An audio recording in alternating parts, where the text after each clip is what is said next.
Buenas noches, buenos días. Gracias por acompañarnos en la 7ª emisión de La Verdad Sea Dicha. México es un país de leyes, pero sin justicia. Por eso hoy hablaremos de los delincuentes de cuello blanco. Esos siniestros personajes que pululan por las élites, cuyas historias muestran la complicidad que existe entre el poder político y el económico, para robar y desfalcar el erario público o para apropiarse ilegalmente del patrimonio nacional. Todos sabemos que hay funcionarios y empresarios o banqueros que son amigos y socios, que cometen delitos, que hacen de las suyas y que casi nunca son castigados. Eso se llama impunidad y es una de las principales lacras de nuestro país.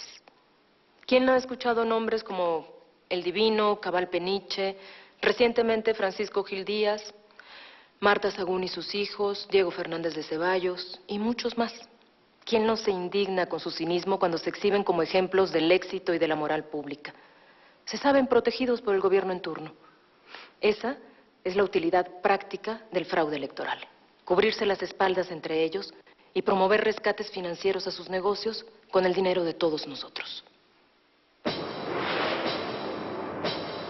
México es el paraíso de la impunidad, pues rara vez se castiga a los grandes delincuentes y menos aún a los banqueros, empresarios y financieros que cometen algún delito. Los delincuentes de cuello blanco son hombres ricos y famosos, viven a todo lujo y son amigos o socios de altos funcionarios públicos. Estos empresarios han llegado a adquirir empresas del gobierno, como adquirieron en algún momento los bancos, ingenios, carreteras, y al poco tiempo han sido rescatados con la consecuente deuda para los mexicanos.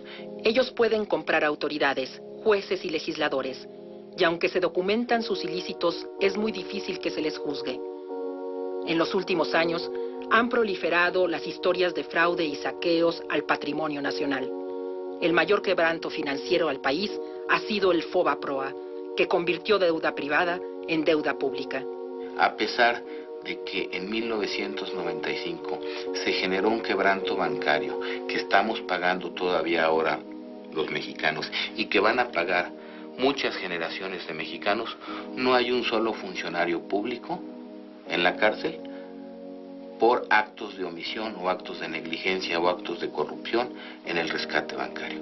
Aunque el auditor canadiense que revisó las operaciones del FOBAPROA concluyó que 20 grupos económicos causaron un quebranto a la nación por cerca de 20,000 millones de dólares. El gobierno rescata a los ricos empresarios y legaliza que sus pérdidas se paguen con dinero de todos los mexicanos que podría invertirse en educación, salud, vivienda, campo o alimentación. Los gobiernos neoliberales han prohijado y alimentado a una clase empresarial acostumbrada a hacer negocios rápidos, con ganancias fabulosas mediante información privilegiada, asignación de contratos y privilegios fiscales otorgados por las autoridades. Muchos empresarios han amasado grandes fortunas al amparo del poder público. Otro caso muy célebre es el de José Madariaga Lomelí. Compra Probursa de manos del gobierno y en menos de 3 años el banco está quebrado. Con apoyo del FOBAPROA es vendido durante la operación. Pepe Madariaga acepta vender el banco con la condición de que Bilbao Vizcaya lave dinero. Este dinero proveniente de actividades ilícitas eran sobornos que había tenido con varias entidades públicas. Así los dueños de bancos como Banamex, Bancomer, Banorte y HSBC reciben dinero público para pagar su deuda, además de cobrar las comisiones más altas del mundo a los usuarios y de dar poco o nulo crédito para el desarrollo nacional. Salinas, Cedillo y Fox entregaron los bienes de la nación a unos cuantos empresarios voraces y de la misma manera hipotecaron el futuro de las nuevas generaciones. Ese solo hecho sería motivo suficiente para juzgarlos por traición a la patria. Se ha venido gestando durante los últimos años pues una colusión entre empresarios financieros y funcionarios públicos, y lo que es peor, ya no solamente es esta colusión, sino es una simbiosis, porque a veces son funcionarios públicos, a veces tienen cargos en el sector financiero.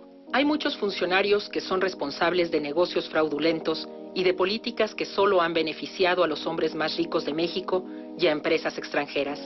Pero en lugar de ser investigados y castigados, se les ha premiado con puestos claves en el actual gobierno, como es el caso de Luis Telles, secretario de Comunicaciones y Transportes, o quienes pertenecen a los consejos de administración de bancos, como Francisco Gil Díaz. También podemos mencionar a personajes como Jonathan Davis, quien firmó los pagarés del Fobaproa, Javier Arrigunaga, exdirector del Fobaproa y que ahora es director de operaciones de Banamex, o a Martín Werner, exfuncionario de Hacienda. El gobierno está al servicio de los empresarios, y cuando ganan, se llevan todo.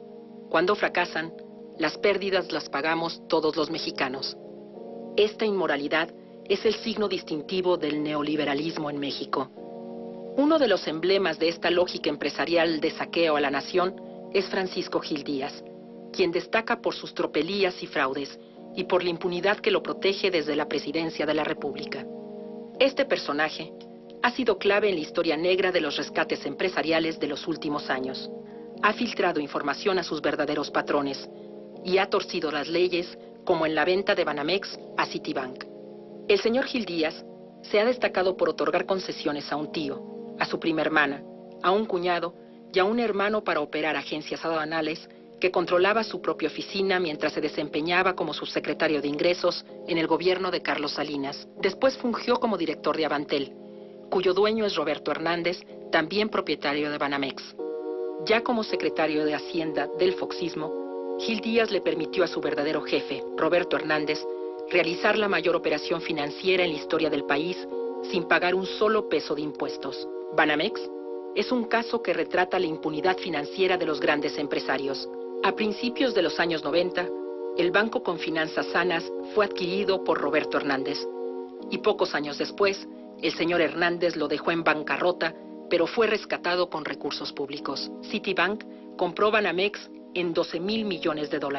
El banquero Hernández causó un desfalco al erario público de por lo menos $3,000 millones. Pero las pillerías de Gil Díaz no acaban ahí. Siendo funcionario federal, creó un fideicomiso que convirtió recursos públicos en ganancias privadas. Junto con el ahora senador panista Santiago Krill, creó ISOSA, un organismo que manejaba los ingresos de aduanas del país. Según recientes investigaciones hechas por la Auditoría Superior de la Federación, esta empresa causó un desfalco a la nación por cerca de $10,000 millones. Es curioso que para este fraude de ISOSA, diseñado y operado por Gil Díaz y sus socios, en las operaciones financieras se utilizaron los sistemas de cómputo elaborados por la empresa Hildebrando, cuyo dueño es el cuñado incómodo de Felipe Calderón. ¡Qué bonita familia! En la misma senda de los delitos de cuello blanco, Francisco Gil Díaz sugirió a los dueños de Vital, otro banco rescatado con recursos públicos, venderlo a HSBC, también sin pagar impuestos. Hoy Gil Díaz, de manera ilegal, forma parte del Consejo de Administración del Banco Comprador. Como miembro de la Junta de Gobierno del IPAB, el organismo que administra los bienes del Fobaproa, le vendió a una filial de J.E. Roberts casas recuperadas de la cartera vencida de los bancos que la empresa transfirió posteriormente, en $3,000, a los hermanos Briviesca, hijos de Marta Sagún de Fox. Francisco Gil Díaz es consejero asesor de J.E. Roberts. Los hermanos Briviesca realizaron grandes negocios con instituciones públicas como el IPAB, el Infonavit y Pemex. El IPAB les vendió 1,700 casas hipotecadas a un precio de $3,000 cada una, mismas que luego las revendieron en más de $300,000 cada una, obteniendo una fabulosa ganancia. Pero si ello no bastara, el yerno de la maestra Elbester Gordillo, Fernando González Sánchez, actual subsecretario de Educación Básica, fue el gestor de créditos para que los hermanos Briviesca pudieran vender las casas de los conjuntos Milenia 1, 2 y 3, ubicados en Acapulco, Guerrero. Esos departamentos, adquiridos por Construcciones Prácticas de Jorge Briviesca y después por Inmobiliaria Quilate de Manuel Briviesca, a precios irrisorios, fueron vendidos a maestros y servidores públicos a través del Fobiste, cuyo titular era en ese momento el yerno de la maestra. Este ejemplo demuestra que detrás de las relaciones políticas también hay grandes negocios. Pero esta trapacería no es la única cometida por los hijastros de Fox. En Pemex, a través de la empresa Oceanográfica, aunque tenían problemas legales con la petrolera, los Briviesca obtuvieron cuantiosos contratos solo por pertenecer a la familia presidencial.